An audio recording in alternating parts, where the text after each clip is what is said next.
Maju dulu. Oke. Assalamualaikum warahmatullahi wabarakatuh. Bismillahirrahmanirrahim.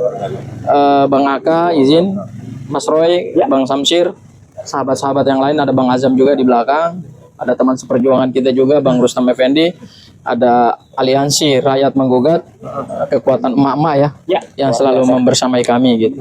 Mungkin yang dikomandani oleh Mbak Menu. Ya, saya Mas Roy ingin dua hal aja ya. Yang pertama terkait dengan kelanjutan dari perkara pidana ini. Kami selalu mengkritisi penegakan hukum yang cacat formil. Lagi-lagi kami ingin katakan bahwa ini perkara-perkara besar. Atensi publik dan atensi dunia internasional. Bagaimana penyidik Polda Metro Jaya bisa melakukan pelanggaran-pelanggaran hukum terhadap KUHP yang itu adalah pondasi di dalam menyelenggarakan suatu sistem peradilan pidana.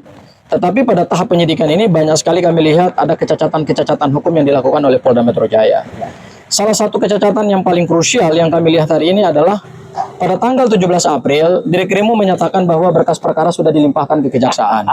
Itu resmi yang disampaikan oleh Dirkrimum. Sampai hari ini, ya kurang lebih sudah 2 minggu lebih ya Mas Roy ya. Dari 17 April. Ya, oke. Sampai hari ini, kejaksaan belum menyatakan sikap apapun terhadap berkas perkara tersebut. Padahal, berdasarkan KUHP dan berdasarkan pedoman dari internal kejaksaan, penyidik setelah melimpahkan berkas P19 yang dilengkapi itu, maka paling lambat 7 hari, sejak kejaksaan menerima berkas perkara P19 yang dilengkapi itu, maka kejaksaan sudah harus menyatakan sikap. Dan itu mereka lakukan pada saat pengiriman berkas pertama kali. Ya, yaitu tanggal 13 Januari. Tanggal 13 Januari, kemudian 7 hari berikutnya, yaitu pada tanggal 20 Januari, kejaksaan menyatakan sikap bahwa berkasnya tidak lengkap atau di P19. Kemudian pada tanggal 26, hari yang ke-13, karena tenggang waktunya hanya 14 hari, kejaksaan mengembalikan P19. Jadi pada hari ke-7 P18, pada hari ke-13 P19. Nah, ternyata sampai hari ini pun berkas perkara tersebut itu kita nggak tahu ada di mana. Apakah memang masih ada di Polda, ataukah masih nyangkut dalam perjalanan? Ya, kita nggak tahu ini ngirimnya pakai Tiki, pakai JNE, atau pakai Grab, atau pakai apa gitu. Ini kan sudah apakah pakai kurir, apakah pakai kantor pos, atau jangan-jangan dikirim dari Indonesia ke Singapura dulu, kemudian ke negara mana baru kembali lagi ke Indonesia gitu. Ini sudah 2 minggu lebih. Nyangkut di Selat Hormuz. Bisa jadi ya, berkasnya nyangkut di Selat Hormuz. Artinya yang ingin kami katakan bahwa berdasarkan hukum acara yang sudah rigid, yang dianut oleh sistem peradilan pidana kita, seharusnya berkas perkara ini sudah dinyatakan gugur secara administrasi hukum. Gugur secara administrasi hukum. Kami tidak pernah meminta-minta perkara ini dihentikan dengan dasar meminta maaf, nggak pernah. Ya, tidak pernah. Kami tidak pernah meminta SP3 dengan dasar apapun. Ya, enggak. Yang kami minta adalah penegakan hukum yang fair, penegakan hukum yang adil, penegakan hukum yang sesuai dengan prosedur hukum. Oleh karena itu, saya ingin tanggapi sedikit Mas Roy. Ini lagi-lagi kubu Pak Jokowi selalu menyebarkan narasi-narasi yang tidak sesuai dengan aturan perundang-undangan yang berlaku. Tadi malam bersama Mas Roy di salah satu TV swasta, saya tidak perlu sebutkan acaranya, ada pengacara Pak Jokowi mengatakan bahwa melampaui batas waktu 14 hari itu hal biasa, praktek lama. Justru inilah yang harus kita lawan. Praktek-praktek yang melanggar hukum, praktek-praktek yang tidak sesuai dengan aturan hukum formil itu tidak boleh dibenarkan. Apalagi perkara sekelas mantan presiden. Kalau di masa lalu ada praktek-praktek melampaui batas waktu 14 hari, itu karena apa? Biasanya karena perkara-perkara yang bukan atensi publik. Biasanya perkara orang-orang kecil yang tidak paham hukum tidak dinampingi oleh lawyer. Sehingga mereka tidak punya akses ke aparat penegak hukum dan mereka tidak bisa melakukan check and balance terhadap aparat penegak hukum tersebut. Sehingga praktek-praktek itu dianggap hal yang lumrah dan hal yang biasa. Ini konyol. Ya, ini kalau kata Mas Roy, konyol ya. Konyol lah. Boncos. Ini nggak boleh. apa yang disampaikan oleh pengacara Pak Jokowi, saya sebut namanya saja Rifai, berarti mereka tidak memahami esensi daripada hukum acara pidana kita.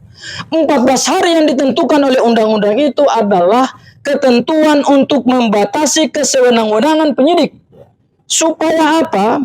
Pada saat penyidik menetapkan orang sebagai tersangka, dia harus firm terhadap alat bukti. Jangan prematur. Karena apa?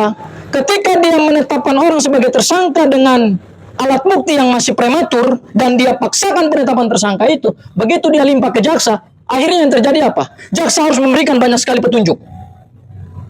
Sehingga dalam waktu 14 hari itulah kontrol negara supaya pada saat penetapan tersangka, jangan penetapan tersangka hanya karena pesanan, penetapan tersangka alat buktinya masih prematur, penetapan tersangka buktinya tidak meyakinkan, penetapan tersangka buktinya tidak memberikan keyakinan kepada jaksa penuntut umum untuk di P21-kan, akhirnya yang terjadi adalah praktek-praktek yang melanggar hukum. Dan itu dibenarkan oleh pengacara Joko Widodo, namanya Rifai Kusumanegara.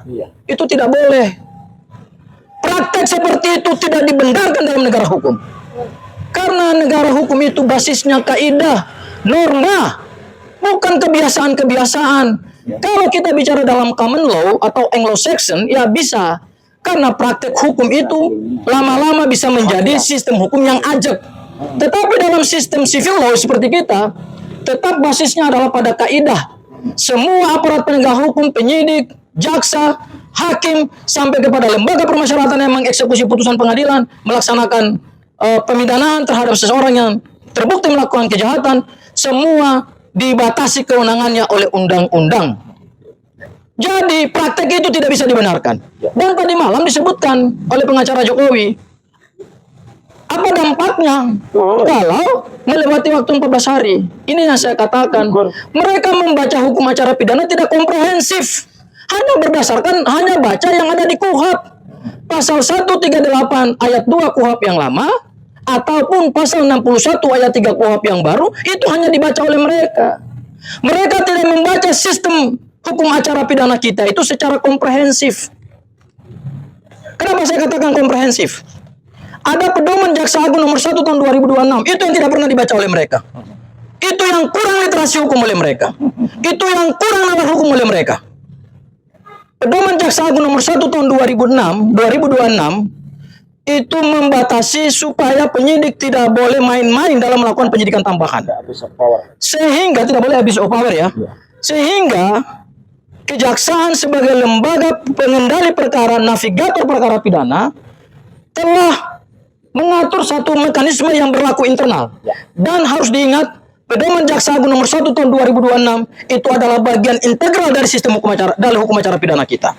Jadi jangan sepotong-potong baca hukum acara pidana seperti pengacaranya Pak Jokowi, mau siapapun itu orangnya. Baca hukum acara pidana sepotong-potong. Ada implikasi serius.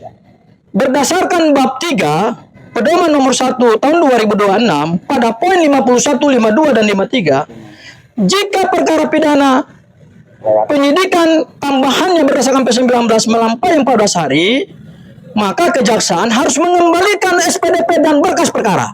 Bukan kami menuntut perkara ditutup, tidak. Karena kalau itu dikembalikan, berarti perkara tersebut tidak bisa lagi dituntut oleh jaksa penuntut umum. Itulah yang hari ini kami challenge dari kejaksaan.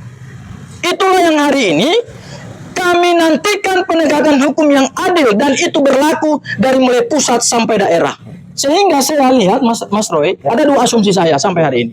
Yang pertama adalah jaksa masih ragu untuk mem-P21-kan berkas perkara karena jangan-jangan pemenuhan P19 itu juga belum memberikan keyakinan kepada jaksa. Atau kedua, asumsi saya yang kedua, jaksa akan segera mengembalikan berkas perkara berdasarkan pedoman internal kejaksaan nomor 1 tahun 2026 yang tidak pernah dibaca oleh pengacaranya Jokowi. Yang tidak pernah dibaca oleh Rifai Kusumanegara, oleh Firmanto. Ya. Literasi hukum mereka itu hanya baca KUHP. Tidak membaca hukum acara pidana secara keseluruhan dan secara komprehensif. Jangan-jangan memang kejaksaan tidak mem-P21-kan perkara ini karena buktinya masih kurang lengkap.